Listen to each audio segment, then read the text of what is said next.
Comenzamos con este encuentro, el módulo 2 y la unidad número 1, orar la palabra. ¿Cómo se formó la Biblia?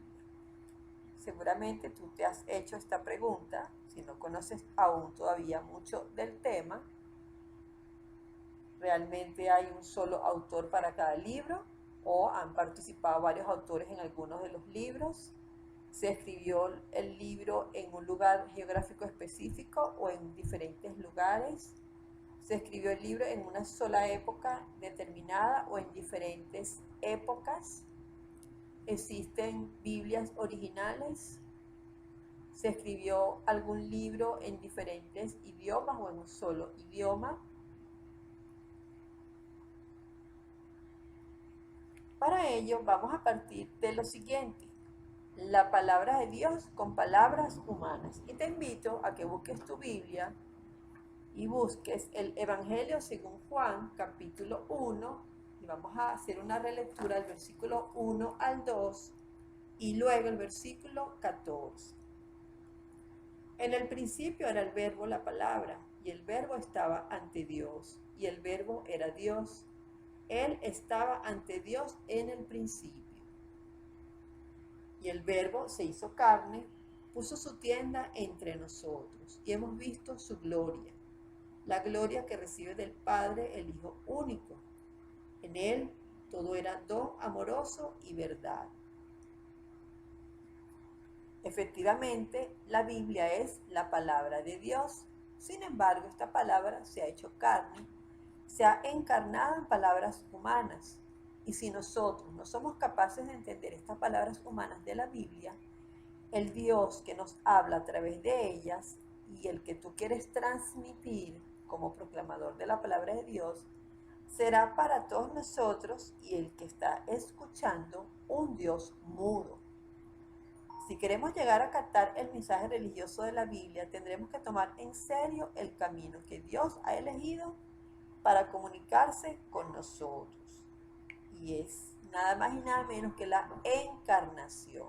Por eso el prólogo según Juan, que acabamos de leer, capítulo 1, versículo 1 al 2, nos dice que en el principio era el verbo, la palabra. Y ese verbo estaba con Dios y ese verbo era Dios.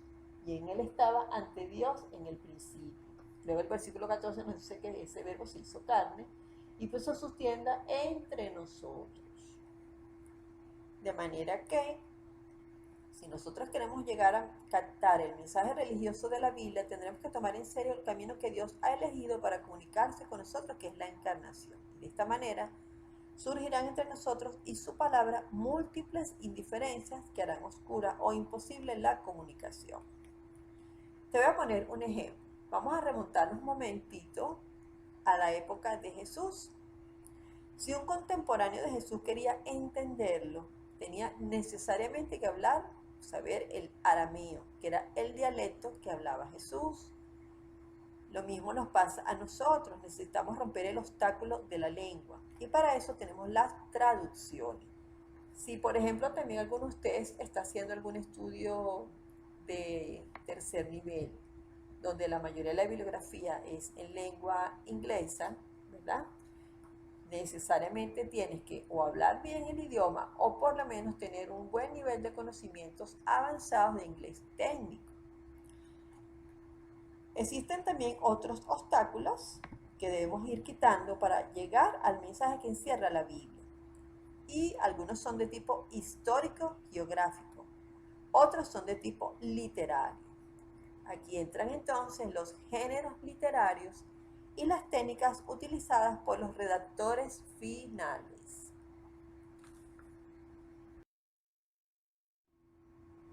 El género poético tiene como objetivo expresar un designio de Dios o un anhelo del hombre a través de palabras dispuestas con una armonía verbal o conceptual.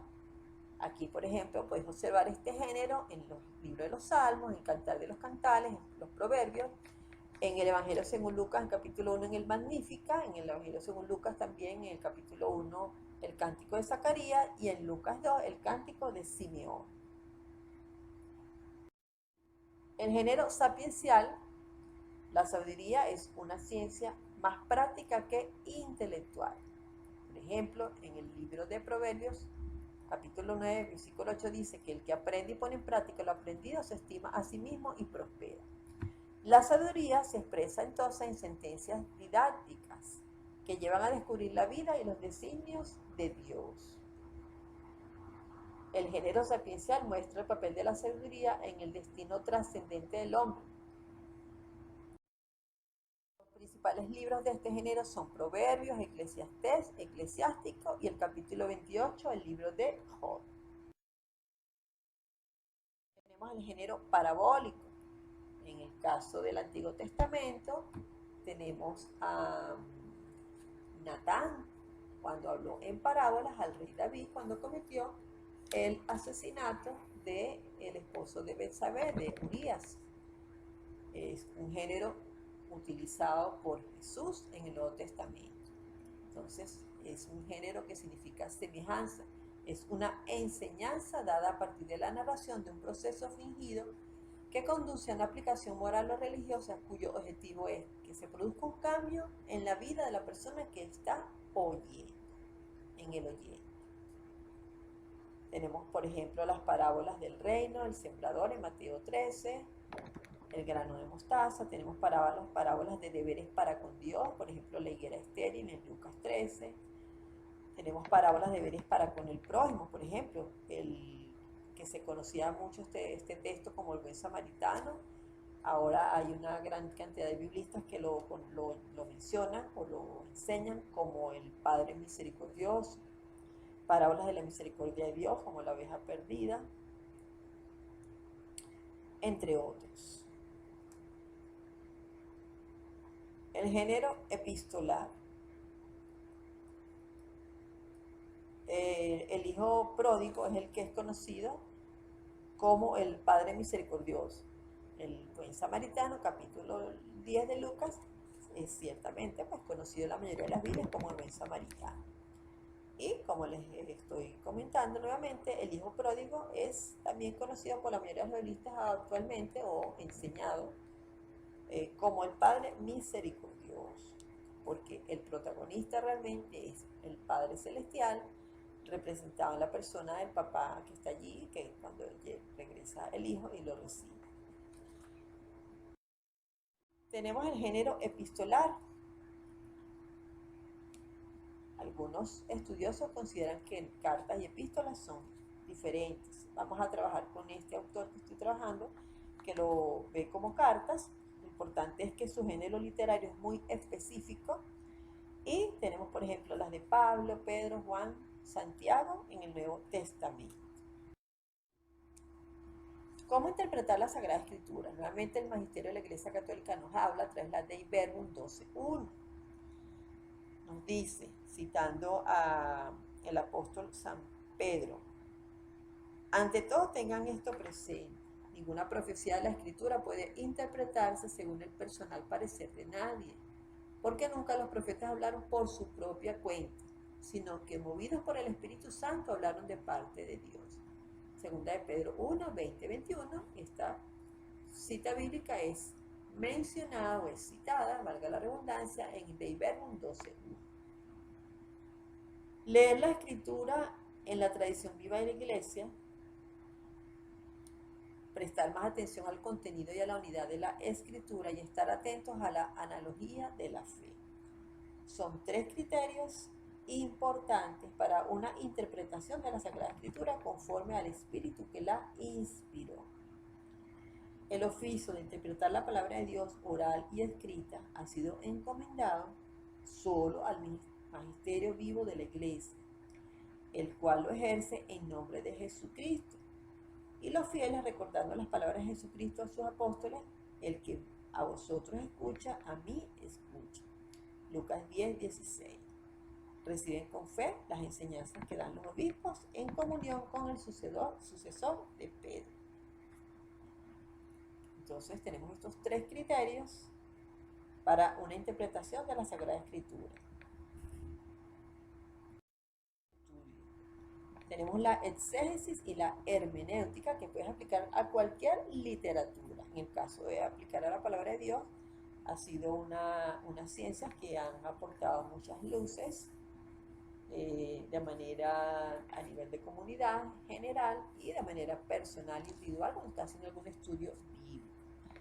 La exégesis, tener en cuenta tanto las formas nativas usadas en cuanto a la manera de pensar, hablar o de narrar lo que se usaba en su tiempo y en su cultura. Es investigar el sentido que intentó expresar el hagiógrafo con sus palabras.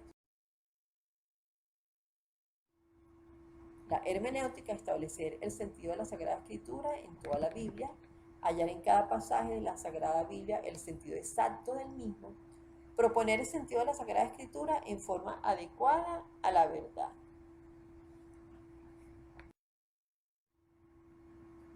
Tenemos entonces que en la hermenéutica tenemos el sentido literal y el sentido espiritual. El sentido literal es el significado, el sentido significado por las palabras de la escritura y descubierto por la exégesis que sigue las reglas de la justa interpretación. Entonces la exégesis es realmente lo que dice el texto, ¿verdad? Y el sentido espiritual es gracias a la unidad del designio de Dios, no solamente el escrito, sino también las realidades y los acontecimientos narrados pueden ser signos de salvación. Y a su vez, este sentido espiritual se subdivide en alegórico. Podemos adquirir una comprensión más profunda de los acontecimientos, reconociendo su significación en Cristo. Por ejemplo, el paso por el Mar Rojo es un signo de la victoria de Cristo y por ello del bautismo. El sentido moral, los acontecimientos narrados en la Escritura pueden ser conducidos a un obrar justo. Fueron escritos para nuestra instrucción.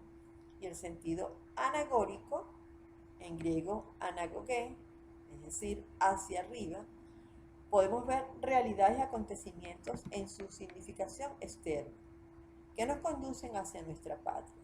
Así, la iglesia en la tierra es signo de la Jerusalén celestial. Entonces, la exégesis es entender exactamente o rectamente lo que el escritor sagrado quiso afirmar. La hermenéutica es establecer el sentido de la Sagrada Escritura en toda la Biblia. Por eso es que es importante el estudio del Antiguo Testamento y del Nuevo Testamento y cómo todo el Antiguo Testamento da luces a todo lo que es el Nuevo Testamento y la venida de Jesús, la redención y el sacrificio perfecto. Es hallar en cada pasaje de la Sagrada Biblia el sentido exacto del mismo y proponer el sentido de la Sagrada Escritura en forma adecuada a la verdad. ¿Y cuál es la verdad? La verdad es Cristo, que es el camino, la verdad y la vida. Toda la escritura divina es un libro y este libro es Cristo, porque toda la escritura divina habla de Cristo y toda la escritura divina se cumple en Cristo. Catecismo de la Iglesia Católica, número 34.